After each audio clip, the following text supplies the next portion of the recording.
Good day, comrades. This is the educational for August 2025 for the Party of Communist USA. In international news, Donald Trump has recently hosted the leaders of Armenia and Azerbaijan at the White House today at a summit billed at ending decades of conflict and paving the way for a U.S.-controlled transport corridor. The Trump administration has also recently put out a $50 million bounty on Nicolas Maduro, and many international groups recently marked the 80th anniversary of the atomic bombings of Hiroshima and Nagasaki.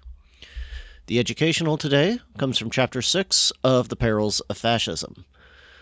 The American Liberty League may be dead, but its soul, monopoly capital, goes on, marching on.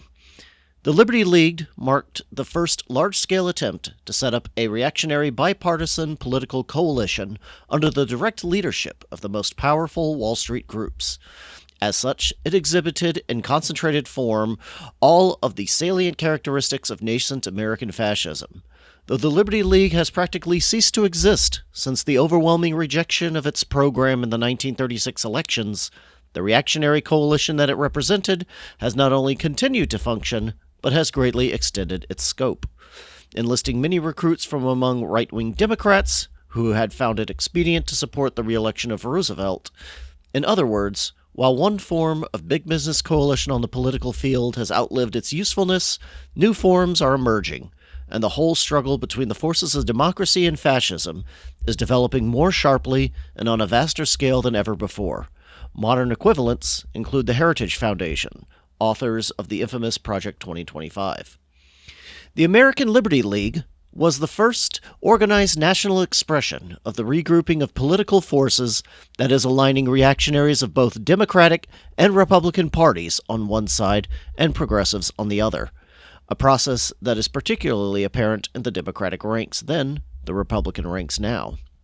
The exceptional significance of the Liberty League is evident from the fact that its chief sponsors were among the most powerful financial capitalist group in the world, the Morgan DuPont interests, with the DuPont family as the active political leader and principal financial support of the organization.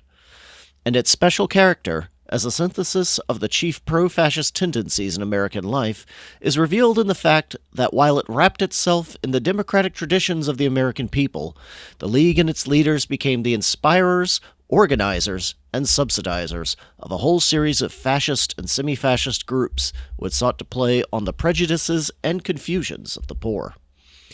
The formation of the Liberty League is directly traceable to the DuPonts.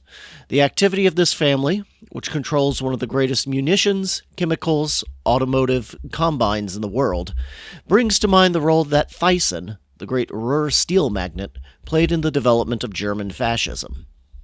In December 1934, 4 months after the Liberty League had appeared on the scene, the Nye Senate Committee investigating the munitions industry made public an exchange of letters between John J. Raskob, a vice president of E.I. DuPont de Nemours and Company, and R.R.M. Carpenter, retired vice president and brother-in-law of Pierre Lamont and Irene DuPont, the reigning clan.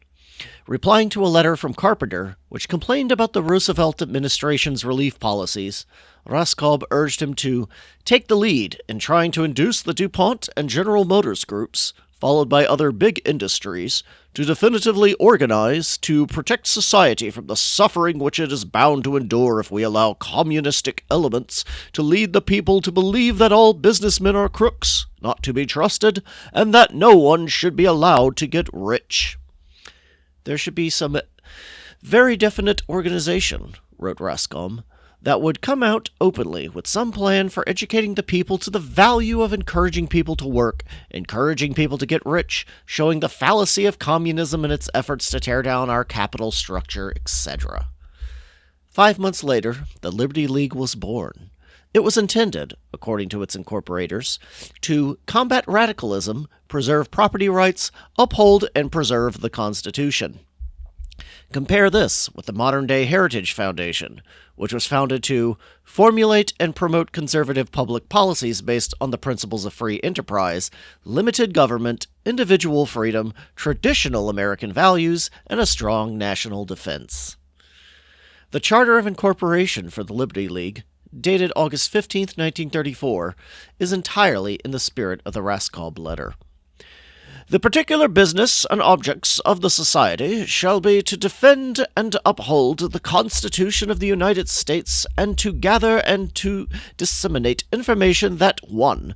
Will teach the necessity of respect for the rights of persons and property as a fundamental to every successful form of government, and 2. Will teach the duty of government to encourage and protect individual and group initiative enterprises, to foster the right to work, earn, save, and acquire property, and to preserve the ownership and lawful use of property when acquired. That the founders of the Liberty League did originally expect to enlist the ranks and file of the middle-class people in cause of defending and expanding the liberty of its Wall Street sponsors appears likely from the announcement of its president, Joet Scholz, that occupational divisions would be set up and that the League will unite several millions of people from all walks of life who are now without organized influence in legislative matters.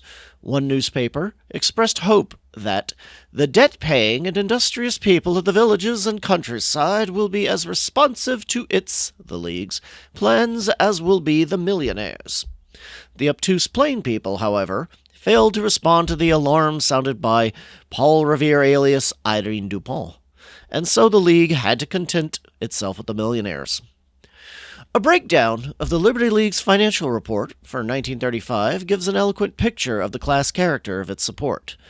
A feature of the Liberty League's receipts, wrote the New York Times of January 3, 1936, was that only $34,701.07 came from contributors who gave less than $100, while $439,474.39 was received from the heads of large corporations in loans and contributions. Compare this with the Heritage Foundation funding disclosures from 1985 to 2023, where nearly 1,000 of 1,400 various donors gave $1,000 or more, with the highest being $3.7 million given by one foundation, the Sarah Chafee Foundation, named after the daughter of the Mellon family capitalists.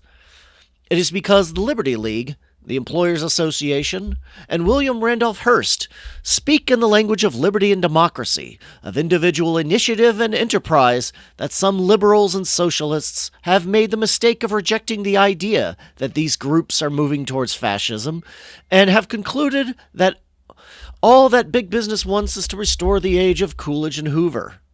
These liberals and socialists point to the fact that big business does not use the radical phrases of Hitler and Mussolini, but on the contrary, objects to the radicalism of Roosevelt and seeks to revive the shibboleths of old-fashioned Americanism. But, as pointed out before, there can be no return to the past. The idea that fascist demagogy is necessarily anti-capitalist is a popular misconception. It is not so in Spain, nor in the De La Roque Social Party movement in France, nor was it anti-capitalist in the Dollfuss-Schulzschnig clerical fascism in Austria. Fascism everywhere exploits those sentiments and traditions which are most deeply rooted in the masses.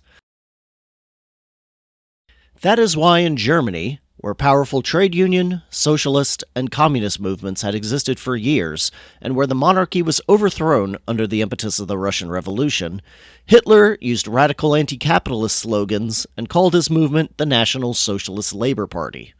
And that is why, in the United States, where the dominant traditions are bourgeois democratic, stemming from the War of Independence and the Civil War, the arch-enemies of liberty and democracy masquerades behind such names as the American Liberty League, wrap themselves in the mantle of Washington, Jefferson, and Lincoln, and denounce the New Deal then and now as a reactionary and coercive system that denies the rights and freedom of the individual.